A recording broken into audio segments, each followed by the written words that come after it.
Good afternoon, everyone, and welcome to another Epay Tips and Changes webinar, this one for the week of February the 29th. Now, as we go through today's session, just a quick reminder to everybody that everyone on this session is muted, so please ask all your questions via the GoToWebinar question area of the control panel, and I'll address those as we go through today's session. Now, also as a reminder, this is being recorded, so this webinar, as well as other supporting videos and documentation, will be available on Gateway, or you can simply visit YouTube and search for Epay for ISS Facility Services to watch this and other recorded webinars that we've done over the past several weeks. Now, for today's topics, we're going to look at two key areas. First one we're going to look at is payroll readiness. Essentially go through the various process steps as far as it relates to making sure your payroll is ready. So we're going to go over three key areas. We're going to talk about the payroll summary screen. We're going to talk about the payroll register report. And we're going to start this conversation off with the timesheet statuses. So those three things will help you in determining if the payroll is ready or not. Now, once we go through that, I'll show you a little piece on reprocessing timesheets, and that's actually going to be part of our first section of when we talk about timesheets. And then we're going to wrap up with just a quick review of basic reporting that we have out there, just specifically the Timecard and Timecard Audit reports. So let's get right into this today. So payroll readiness is our first topic, and essentially the big question that comes out of this, and we always hear about it, is how do I know that my payroll is ready to be processed? So bottom line, all submitters and approvers have the tools available to them to be able to do these three, what I'm referring to as required steps. These three items will save you a lot of time and grief later if you actually go through and use them. First one is probably something that everyone on this call should already be aware of. First one is timesheets. Obviously, you can sort the timesheets by timesheet status, and I'll go through that here momentarily. But also you have at your disposal the payroll summary screen, which is nothing more than going over to the payroll icon in Blueforce to actually pull this up. But this really helps a lot because it displays the number of employees that are not ready for payroll. So these are the ones, it'll highlight real quick which ones have issues, whether they have open punches or simply, maybe as easy as they have not been submitted or approved yet. So payroll summary screen is a big thing. If you're not doing it now, please get on that bandwagon and start checking that out. And lastly, the payroll register report. This will display all of your employees and their statuses by pay group. But it gives you a little bit more information, like what they're going to get paid and gross pay information, all that good stuff. So these three will be the three items I'll be covering during this section. So the first one is timesheets, and like I said, it should be a review for everybody on this phone call. But the timesheets do a variety of different things. First, on the left-hand column, it always shows you the status of that timesheet. So when you go in there, you quickly know if that timesheet has been approved, or submitted or approved. And if it shows open, that should be a big key to you that we're not done doing our process out in the field. Now, you also have options of seeing a couple other statuses there, such as exported. Now, exported lets you know that the time has already officially been sent into JDE and is being processed over on the JDE side. So the typical status that you'll be using as far as the users on this phone call will be open, submitted, and approved. Those are the three that you have direct control of. Now, the second column there represents also open punches. Now, the open punches there also reflect basically reflects the number of punches that the user, meaning us here on this phone call, would have to intervene with. So basically, that first one is the little cloud there is pointing to shows one open punch. So that just basically tells you that that job will not be able to be submitted or approved because there's one open punch holding up the whole process. So after that, kind of look in there on the middle of the screen. This also breaks out through different hours by job and task. So if you ever go in here, the timesheet view will quickly give you a breakout of how you're doing as far as total hours for that timesheet, and also broken up by task. So a good example is my second job there. It shows you all tasks of 24, but then you have custodian and supervisor, which show 12 apiece. So that way you can actually quickly note if maybe the time is more in the ballpark of being correct. Now, also with that, on the far right-hand side of the function of this timesheet view is that you have two icons, or little two buttons at the top right-hand corner of the screen. And these two right here at the top allow you to choose to export summary or export details. So what this actually gives you the opportunity is to export this screen into Excel and allows you to maybe share that information with others on your team. So if I go to export summary, that's going to give me a basic replica of the view that I have here in Excel format. And if I go to export details, it'll actually give me all the details of what makes up those 40 hours, who actually works. So it'll give you some more information in an exported view in Excel. So all in all, this is the timesheet view, and a quick highlights just of this view once again is that you have, first off, all submitters and approvers have access to this, and this is just the first step that everybody typically would go to start the payroll process. Like I said, first step of closing our payroll. You can also filter this report by job, employees, and other filters. I'm going to show you that here in a little bit in a live demo. We're going to be able to sort by timesheet status. You're also going to be able to go in there and show the statuses of the timesheet. So once again, one of the things to keep in mind, and everyone should already know this, it has to be approved if you want corporate payroll to process your payroll. So make sure everything shows approved on that timesheet view. And then lastly, obviously you have open count, punches count, and then you have hours that show up as a total by job or by task. And obviously you can go in there and see your regular OT and other hours such as PTO. And then this timesheet view has the ability to be exported as a quick report. So with that in mind, I'm going to go right now over into Blueforce.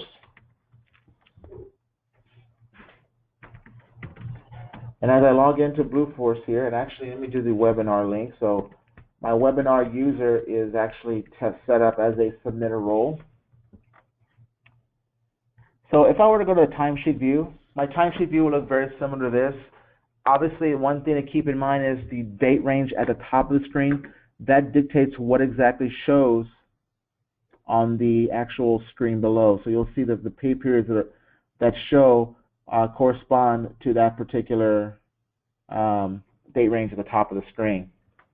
Now, one of the things also to keep in mind on the screen is you can actually, like I was mentioning, is I can sort by timesheet statuses. So if I wanted to go in here and this is maybe not the best example on my screen because I only show 6 jobs, of which only 2 jobs have time right now. But if I had 100 different jobs, I'm going to see everything open, submitted, exported, approved, all those different statuses kind of mixed all together.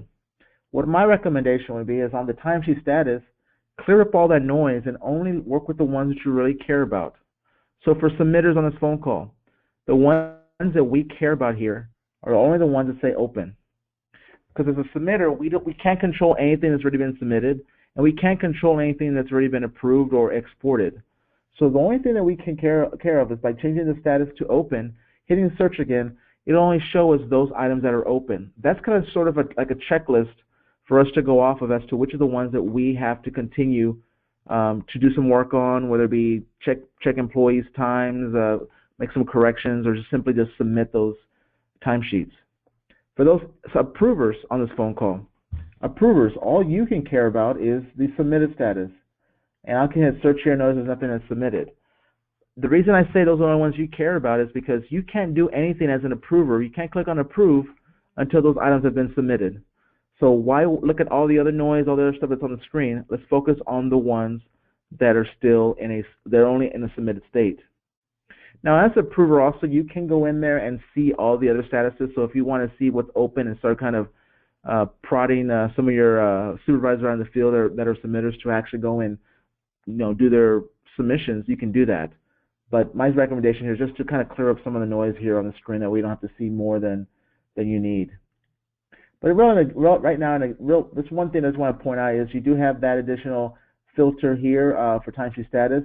You also have a little button at the top of the screen called Additional Filters that allows you to see other filters that are available in the timesheet view. Now, for those that have been with us here at ISS since we started Epay, at the very beginning of the Epay implementation, you would remember that you had 3 other filters that were in this little area that I just circled. Well, those areas have all those filters have been rolled up into the Additional Filters button. So if I wanted to just go in right now and click on Additional Filters, I could see what other items I could filter by. And all this allows you to do is kind of minimize what you can see on the screen. So if I only want to focus on a certain task type, or if I want to look at maybe only a certain reporting period, I could do that. And that's all strictly by these additional filters.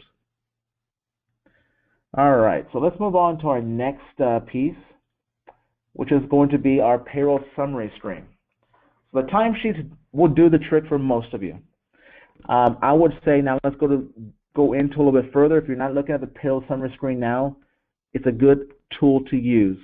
And the payroll summary screen obviously works this way. You're going to first put in the date range for the pay period you're looking for.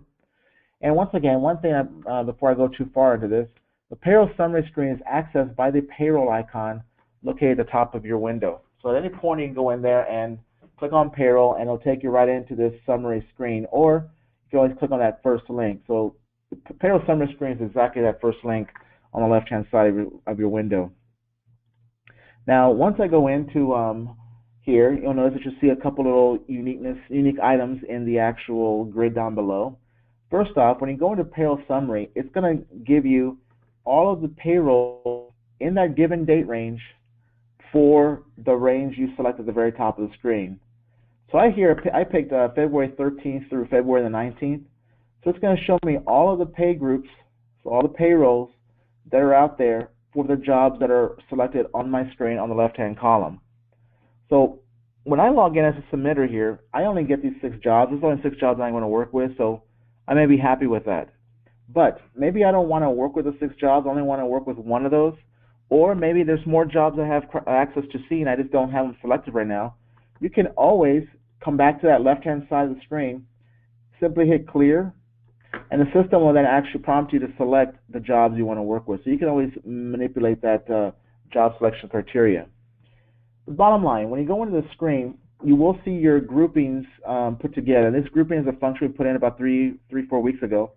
And this grouping basically puts together like pay groups. So to make it easier for you to manipulate, you'll know that all of these pay groups have the same rules or likeness to them. That's what the purpose of that group is. So it's supposed to make it a little easier for you. Now, on this payroll screen, you'll notice on the right-hand side, it always provides you a status of how many employees are not ready. If I go into the screen and I see any of these marked as not ready for payroll, and you'll notice that there's 3 of these 4 pay groups that are not ready for payroll, that's letting me know that I need to go in there and do some fixing. So what I can do is actually come into this screen, click on one of those not for readies, and actually pull up the actual time entries that are not ready for that particular employee. Or actually, first I'll tell you the employee and then pull up any associated time entries for that employee. So once again, if you ever see any not readies here, please don't go in and tell corporate payroll you're ready to process, because you're not. They're going to come back with a little nastygram back to you letting you know that you need to go back and finish the process because some employees here are not ready. Ultimately, what could have happened here is if they are not ready, that's a bad thing because they could be left behind, and we don't want that to occur. So make sure everybody, there's nobody, it says not ready for payroll is 0, and you notice that you're ready for payrolls right underneath these areas should say the total number of employees that actually worked. So for example, if you have 45 employees that work this week and you only have 35 that are ready for payroll, there might be a problem. So just keep that in the back of your mind as well. So real quick, as a highlight to this particular screen, the Payroll Readiness screen, I'll do a little live demo on this for you. But this is what I refer to as the approver's lifeline. The approver will know how everything is going if they focus on that payroll summary screen. First off, you specify that date range, and then the like groups are grouped together for ease. So that's something, like I said, we put into play about 3-4 weeks ago. And you can actually expand and collapse those as needed. So if you don't want that special grouping altogether, you can hit the little plus sign there, and it'll expand it so I can see the other pay groups that are underneath that. It also shows me the summary of hours and dollars by rate type. So one of the beautiful things there is I'll show you here in a demo. So I can click that show summary link, and it'll give me a breakout specifically, tell me I have 400 hours of regular, 200 hours of vacation, five hours of overtime, and so forth. It also shows the number of employees that are not ready for payroll, which I was harping on just a little while ago. And then it also gives the ability from this screen to submit all or approve all. So one of the things, as I mentioned here, is the ability to submit all and approve all is right at the very beginning of that particular area. Now, one of the reasons I didn't really bring it up is because you can go in here and click submit all, and I'm going to show you what's going to happen here momentarily. But when I go to click submit all, I'm going to give you I'll have the opportunity to say, you know what, approve it, submit everything that's within that grouping. Now, that's not always the best thing. You should probably do it from the timesheet view like you're accustomed to doing now. And the reason I shy people away from doing that is because if you do it this way, you tend not to review your time. And often your employees may be missing hours, or might be something odd going on with that record that you still try to push through by doing it this way. So submit all, and obviously if it's been submitted, this will change to approve all for the approver. Allows you to go in here and just do everything in one click instead of going through and kind of doing some more detailed review.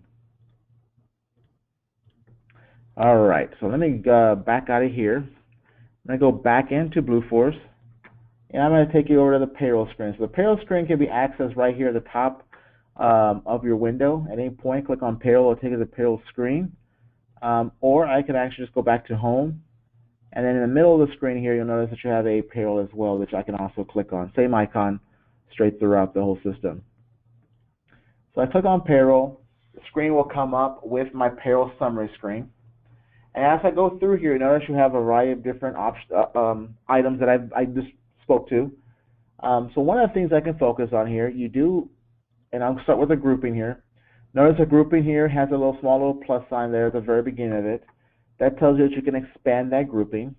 So one of the things you can do is, if you don't want to deal with all the different pay groups that are involved in this scenario, if I click on group, it'll expand and show me the pay groups that are underneath that. In this case, there's only one pay group, but that basically tells you that 703 US-W is what I'm dealing with right now for this pay group.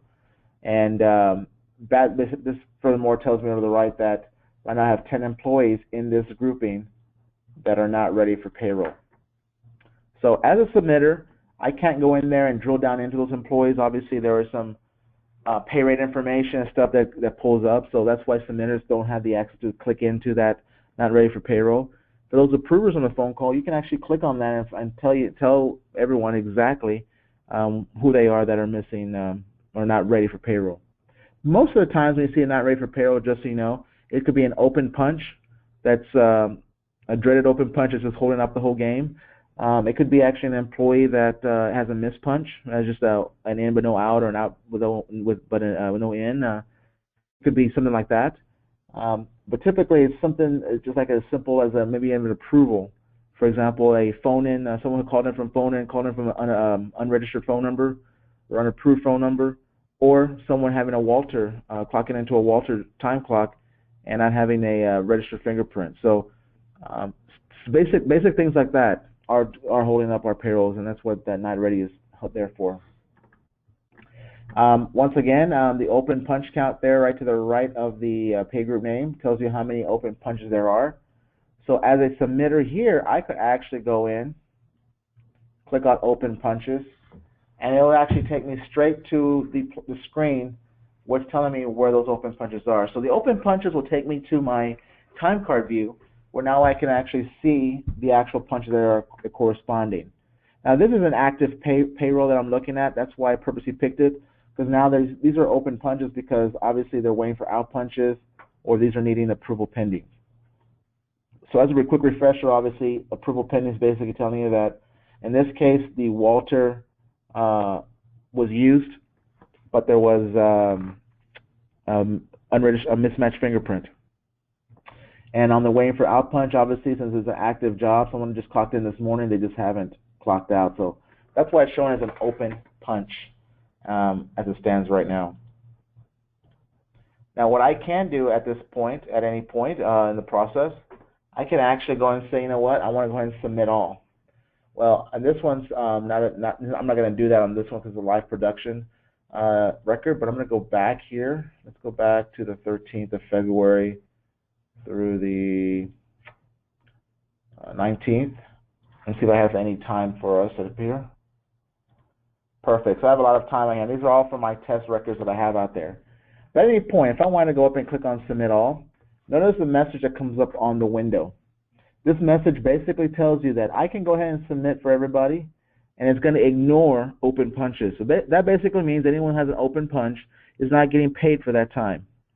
So that is one of the reasons I brought it up, but I also stressed not to go this route, because unless you're 100% sure and there are no open punches out there, then maybe you can use a submit all or an approve all. But the minute you have an open punch out there, or the minute you have any corrections that need to be made, this little disclaimer is basically saying that, are you okay with ignoring those open punches? If you say okay, the system will go ahead and submit that timesheet for you, and any open punches that are still out there will not get paid. And I have to stress that again, that employee will not get paid for the open punches. And then lastly, I want to show you the Show Summary. The Show Summary link here in the middle allows you to now quickly get a quick breakdown of your hours for that particular payroll pay group. So you have a quick breakdown if needed. Otherwise, your goal here from this particular payroll screen, as I mentioned in the highlight, is that you want to make sure that you have Ready for Payroll shows a valid number. In this case, mine only says Ready for Payroll 1, and that you have 0 for Not Ready for Payroll. So mine that I just circled has Not Ready for Payroll 3. This one says 0. So this one's actually the only good one's ready to go. Now, you can always refer back to this screen in the future if after a payroll has been processed, or if you're curious how many employees actually got sent over to J.D. Edwards, you do have ability to see exported. So you have two statuses here, awaiting for export and exported. Basically, awaiting for export means our interface picked up the export, and it's basically in the process of sending it over to JDE. And then exported means it's over in JDE now, and chances are it's already being paid on pay cards or whatever it may be. So exported just basically means it's out of the way. For those that may have joined me yesterday, I mentioned one of the processes of here is when you go and approve. And yesterday's webinar, sorry, was on the manual timesheet. So if anyone joined me on that, I mentioned a little bit about the approval statuses. So once you actually go in here and hit approve, at that point the system is, you've given the system the okay to go ahead and start processing and sending that information over to JDE. So most cases that's a point of no return. So you may not have the opportunity to go back and go fix anything after that, because your approval is basically the second sign off and basically the go ahead for payroll to begin their process. And then the last tool that you have at your disposal after you do the payroll, this piece, and sometimes it comes in handy to run the payroll register, maybe possibly right before you do an approval, is this payroll register report allows you now to go through and get some more information about the payroll that you're about to approve, or maybe you just approved and sent over to J.D. Edwards. The payroll register report is very similar to a report that you used to get from your corporate payroll contact out of J.D. Edwards, or you ran yourself out of J.D. Edwards, but this one's out of Blue Force. And essentially you would tell the system a date range, and you actually would pick a specific pay group. Now the examples I have here have two different pay groups from the Phoenix area shown on the screen. So I could say I only want to look at the employees that work this pay group, or the employees that work this other pay group, or I want to select them all, and the system will put them all together. But bottom line, this report, what it's going to give you the ability to see is that you're going to be able to see the hours and dollars to be paid, which is basically the gross pay for every employee. So if you're not running this payroll register report, you should go ahead and make it a plan to do so. This report, like I said, will give you all the information before you actually click on approve for those that are approvers, or more so as a kind of fallback later after the fact, after you've approved and you need to have a report, or you want to save this off, or you want to share with your management team the hours you spent. It'll actually tell you total hours, total other pay, total pay, and also gives you the status. So one of the things you can do is that it provides you the current status, and any of these that say not ready for payroll are basically going to be a no-go. Not ready for payroll says these employees have open punches, or simply that these employees have not been submitted or approved. So if you run this after you approve your payroll, if you go through here and notice that any of these still show not ready for payroll, that should be a big highlight to you. The light should kick on and say there's an issue with that employee. I need to dig in ASAP to find out why this employee is not getting paid. So this will prevent you from having those issues with manual timesheets later, because you've got a report, you've got the status that they are ready for payroll, you have a status that of how many hours and dollars they're getting paid for, and all the information you need should be right here on this particular payroll register report. Now I'll show you how to run this momentarily, but as a quick highlight to this report, you should always run this as an approver prior to approving. It helps you, it'll save you some time. It's a vital step in the whole process. And remember, everything should show ready for payroll, because if it's not ready, it's not good. Now, it provides you hours and dollars to be paid, which is basically the gross pay amount. And then you can actually see two other functions. I'm going to go back and show you this momentarily. But we have an export employee column and an is active employee is active column, and both of those should be yes. And what I mean by that is, if you look on these particular columns, and it's hard to see on this view, and I'll show you in a live demo here momentarily, but this column right back in here, if any of these says export employee is no, that means that employee's time is not being exported to JD Edwards. So typically, some of our salaried employees, typically some scenarios where we have subs in our sites around the country, those times we don't care about sending over to JD Edwards. We want to preserve them in Blue Force. So those employees will have a no to be exported. They may be ready for payroll, but they're going to be no to the export. And if there is active, is basically also telling you know that there's time for an employee. If any of them say no there, that means that employee has been termed prematurely.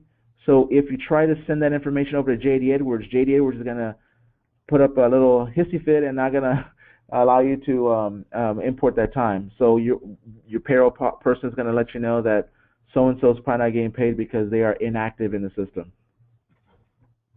So keep in mind, a little blurb on the inactive. Make sure that the employee remains active in the system until they are actually paid, at which point then you can terminate them. So real quick, let me do a quick demo of that payroll register report.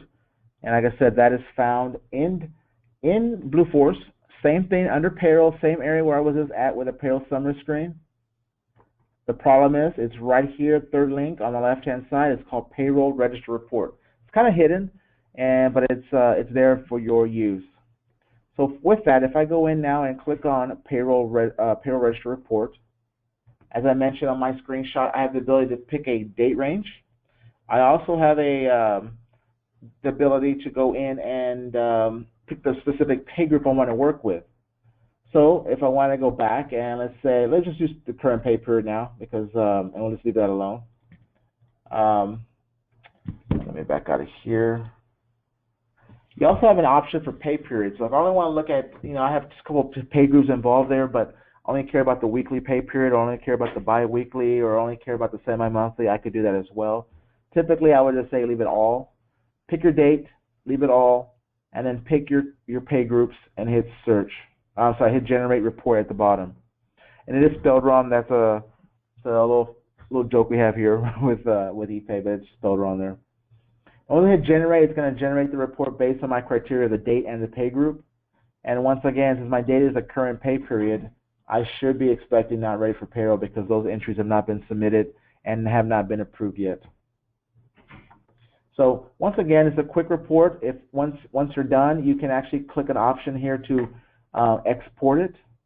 So essentially what the export does, allows you to now use it in an Excel format. You can do whatever you need to do with that report. You also have the ability to just put it into a PDF format, which may not be the best thing to do. So I think what you will need to do is just leave it in Excel, hit export, and then you can actually have the option to now open it up with Microsoft Excel. Now once you've opened it up, and I'm just showing this so you can see what it looks like, and let me pull it over. It'll look very similar to this, very similar to what you see on the screen. And a lot of people like at this point to filter out the report, sort it, do all the nice little things about it. But bottom line, it gives you the total hours in this column K, and total pay, and also lists the status there, so you can quickly know what's going on with your payroll. So those three functions that I mentioned, the timesheet view, the payroll summary screen, and the payroll register report. Those three things are key for everyone on this phone call to get accustomed to using at the time of approving and actually telling corporate payroll to process your payroll. At this point, we can catch a lot of issues, and I stress that because if we don't catch it before you approve it and payroll begins the process of processing that payroll, the only way you can fix your time at that point or make any corrections or edits to that payroll is by doing a manual timesheet. So at that point, you'll have to go into the manual timesheet, enter your time, and do all that good stuff there. So as we move forward, our next topic we're going to go into for this call is our basic reporting. So typically what comes out of this is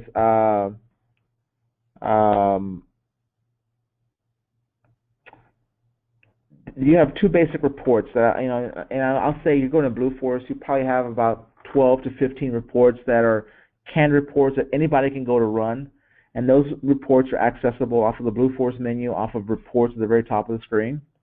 The two that I want to focus on today, and probably the two that I would say are probably the entry level reports, but they are probably the two of the best reports we have out there. The two are basically the Timecard and Timecard Edit reports. Now the difference between the two, and first off, let me say that all Blue Force users can run these reports. The Timecard report can be run by job, employee, rate type, and or punch type. So basically, you can run the report to see who's clocking in on the phone, who's clocking in on the time clocks, who's using the mobile punch, who's using web punch, who's doing manually enter time. But that report can run based on those different filters. It has the ability to show various columns, such as task, work order, actual, rounded hours. And because of that, this report is very fluid. So you can actually provide the detail on the employee's time card. So you basically have full access to determining what you want to show on the report. Some people want rounded hours, some people will want tasks, some people will want work orders. Some people are happy with the five canned columns that come with that report.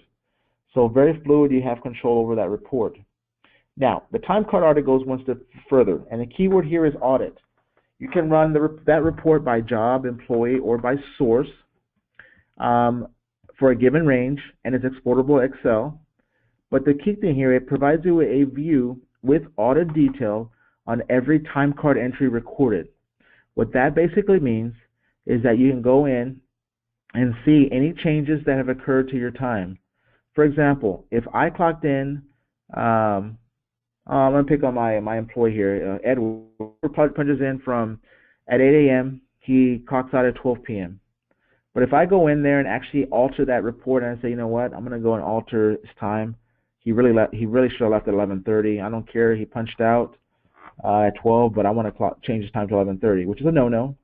But if I did that, this time card report would show that in detail on this report. So you could actually print it, keep an eye of any of your teammates that are making changes or not doing the proper procedures of handling time, and this report will show those changes on that report.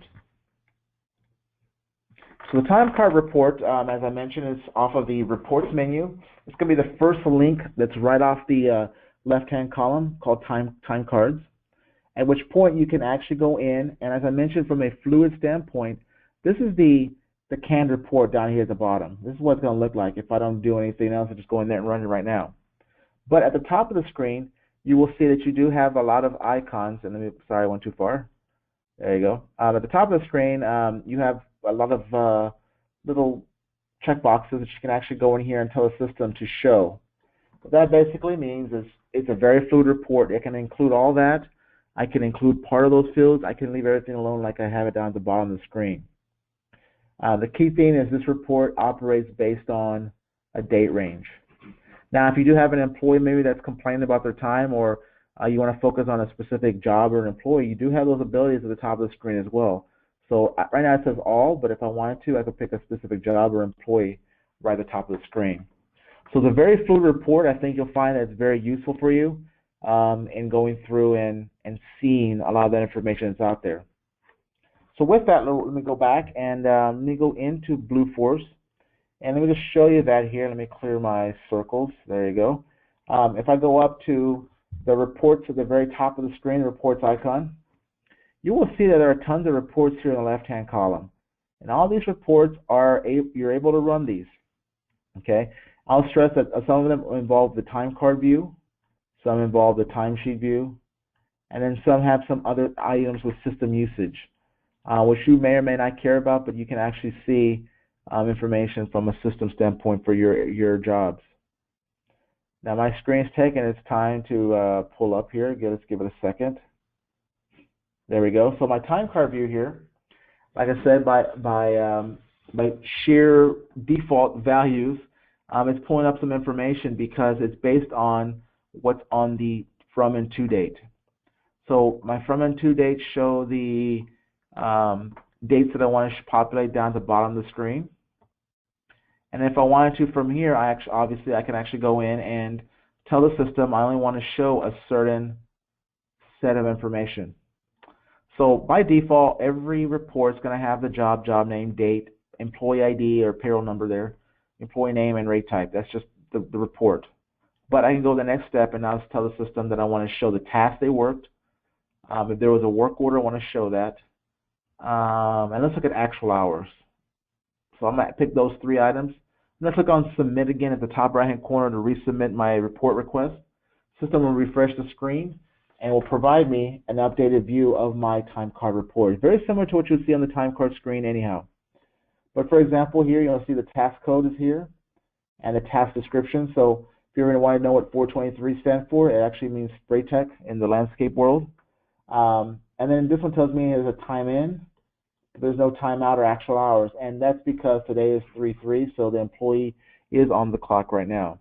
These reports are live just with our data, so as soon as that data hits Blueforce, you're able to go in and pull out any report associated to that data. So real quick overview of the time card report.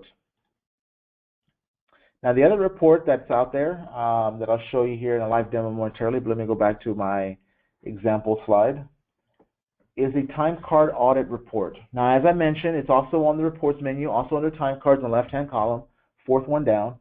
This one is a unique report because it's going to identify not only the in and out punches for every employee, but it's going to identify and let you know if there are any changes that were made to that time.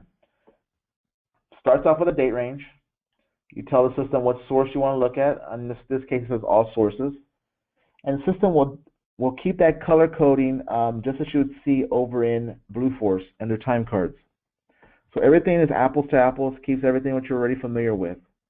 The one thing that's important to note here is any entry that has a small arrow next to it is noting that there was a change or something of concern from an audit standpoint that was made for that particular entry. So you as a particular submitter, approver, and so forth can actually run this time card audit report, click on that little arrow, and the system will then provide you a breakout of that particular entry that was changed or the order the audit concerns. And I'm going to show you that in a live demo. I don't have a screenshot of that here, but this time card audit report is something that we're stressing that everyone should get in a habit of running. And you don't have to do it daily, but go in there once a week, once during the pay period, and just keep an eye.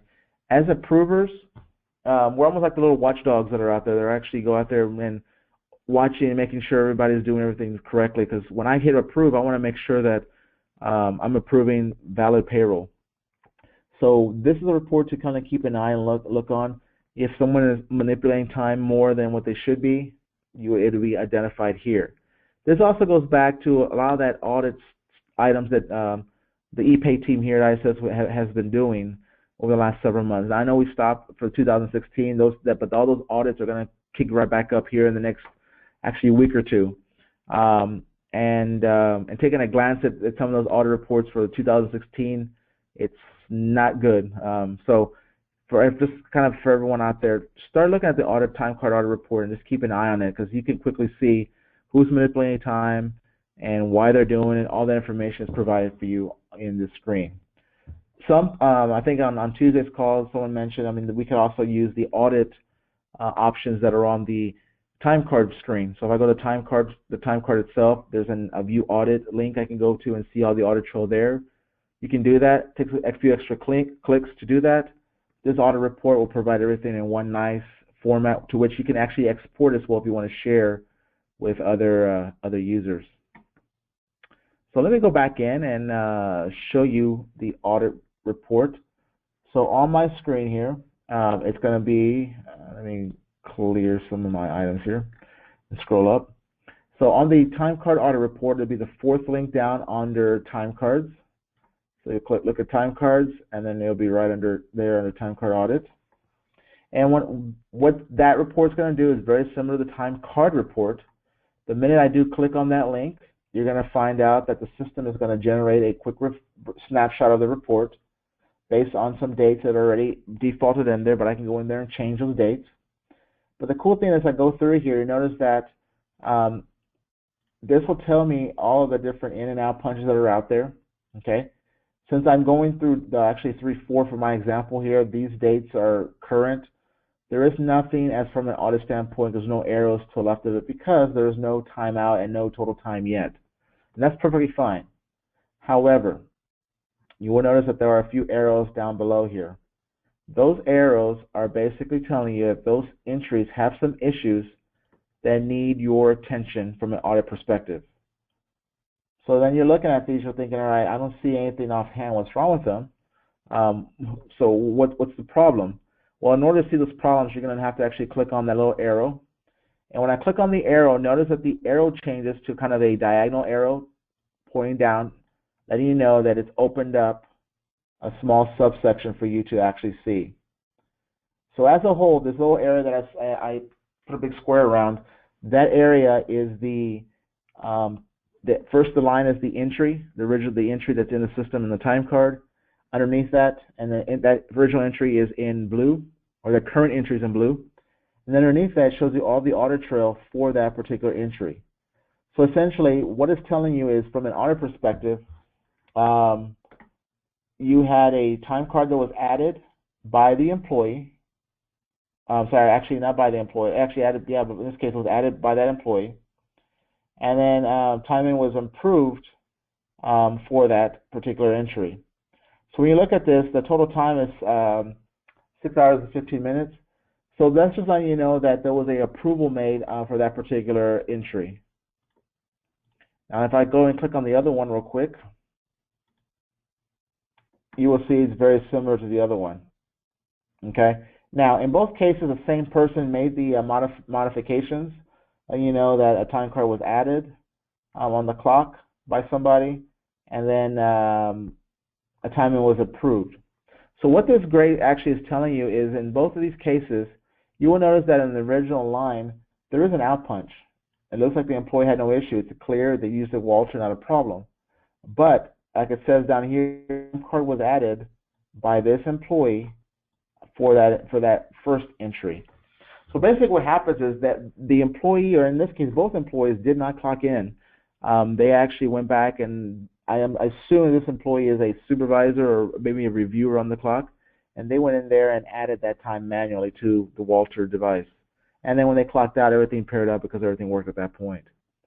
So stuff like that, you can keep an eye out, because obviously there are ways of, we always hear stories of employees trying to cheat the system. With this audit functionality, it's very hard to do that. But nevertheless, it's a way. This audit report is a tool for everyone on this phone call to start using on a daily basis. So kind of as we've gone through and wrap up, those are two reports that I want to stress that everyone should be using. And just want to say thank you for everyone for joining us today. This Epay Tips and Changes webinar obviously will occur every Tuesday and Thursday at 2 p.m. Central. And as I stressed out to everyone, if there are any suggestions, any questions, or anything like that you want me to cover on a future webinar, just let either myself or Tiandra know. Just email us directly there, and we'll be happy to include those in our next webinars. So with that, have a great rest of the week, and we'll catch you again on a future webinar.